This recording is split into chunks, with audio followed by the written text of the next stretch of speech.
Hi there. My name's Miss Kreider, and I am a music teacher from Pennsylvania. I teach kindergarten to 4th grade and 4th grade chorus. And I'm here at the Music Museum today to share with you a story called Dancing Hands. This story is about a young girl named Teresa, and she is a wonderful piano player. And she gets a really cool chance to play for President Abraham Lincoln in the White House. It's super, super cool. I love this story because I love the way the author uses words to talk about the music and talk about how the music sounds in cool ways. And I'll show you a little bit more about that as we start reading. So this is Dancing Hands. It is by Margarita Engel, and the illustrations, the pictures, are by Rafael Lopez. When Teresa was a little girl in Venezuela, Mama sang lullabies while Papa showed Teresita how to let her happy hands dance across all the beautiful dark and light keys of a piano.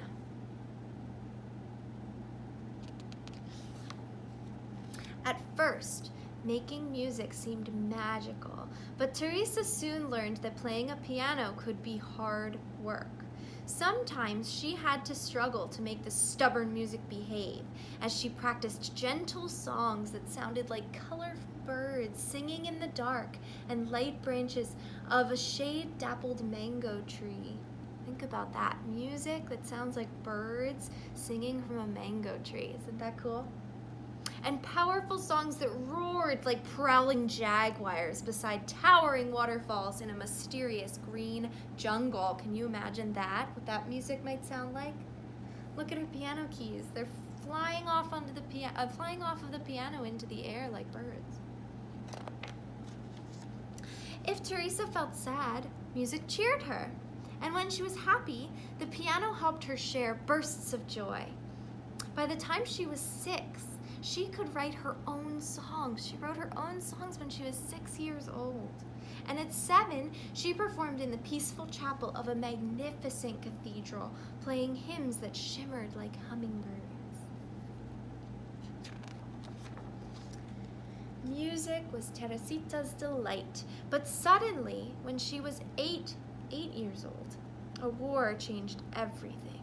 Guns blazed, swords flashed, and poor Papa had to rush the whole family down to the seashore and onto a ship, into a storm where wind howled, waves rolled, barrels tumbled, ropes snapped, and clouds bucked and kicked across the wild sky like angry mules.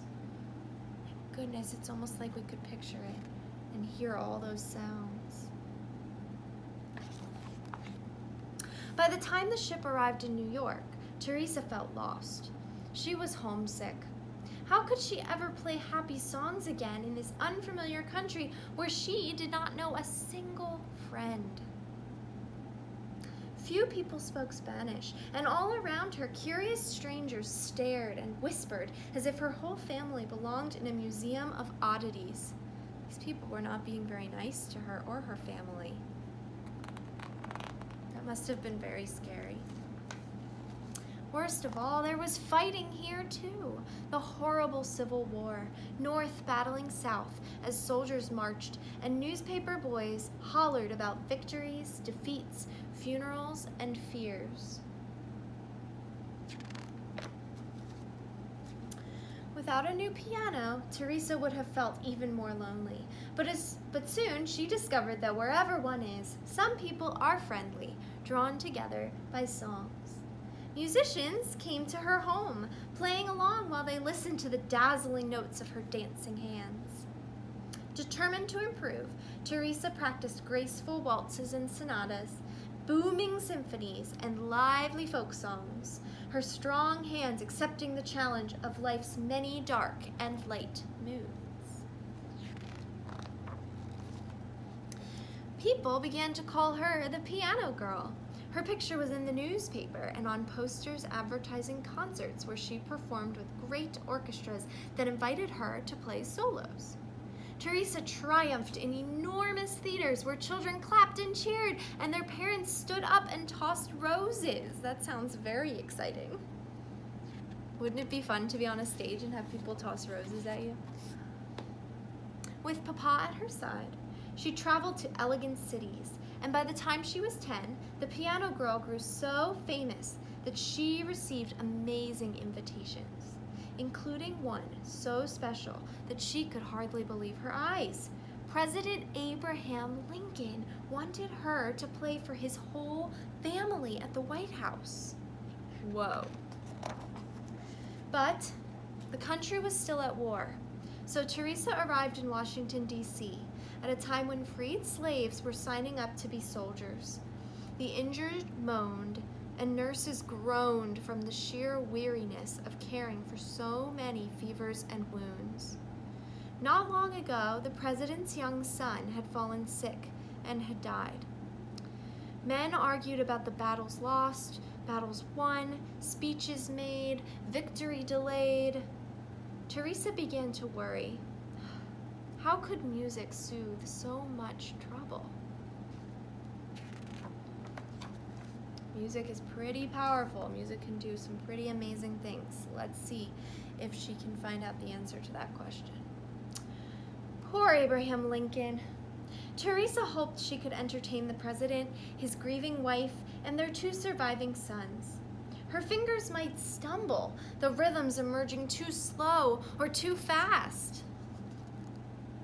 It can be a little scary playing piano for new people, especially when it's the President of the United States, right?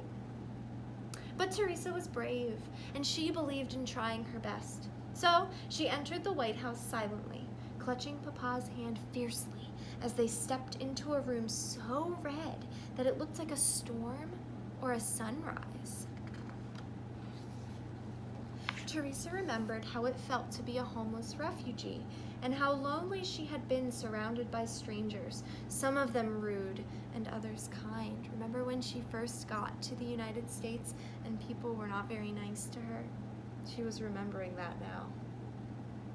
The memory of meeting past challenges now helped her fingers dance, celebrating the way life had turned out to be a mixture of all sorts of feelings, happy and sad. But the piano was poorly tuned, making her music sound ugly. What should she do? Refuse to play? She stopped, feeling discouraged, until Mr. Lincoln, there he is, smiled kindly and asked for his favorite song, Listen to the Mockingbird. Teresa knew she could play this lively piece, even on an imperfect piano. So her fingers leaped across all the glorious dark and light keys, improvising the way mockingbirds do, the melody changing as she went along. Music swirled, twirled, and soared on wings of sound. The president listened quietly to notes that rose, swayed, rippled, and dipped like a bird in a blue sky above a green forest. He closed his eyes, nodded his head, stretched his long fingers, and tapped the tips of his shiny shoes. There he is tapping. When the joyful song ended, Abe Lincoln stood up and clapped, smiling at the piano girl, who smiled too, because she knew that her music had brought comfort to a grieving family, at least for one brief, wonderful evening of dancing hands. She was able to bring happiness to this family, even though they were very sad because President Lincoln's son had just died. From then on, Teresa felt certain she would always be bold enough to share her musical courage anywhere in the world, simply by letting her fingers travel across all the beautiful dark and light moments of hope. I love this page. I think the colors are so beautiful. The end. So thank you so much for listening to the story Dancing Hands with me today and for visiting the Music Museum. And make sure you check out some other videos on the Music Museum page to hear more stories and to hear more about how people are making music all around the world. Have a great day. Goodbye.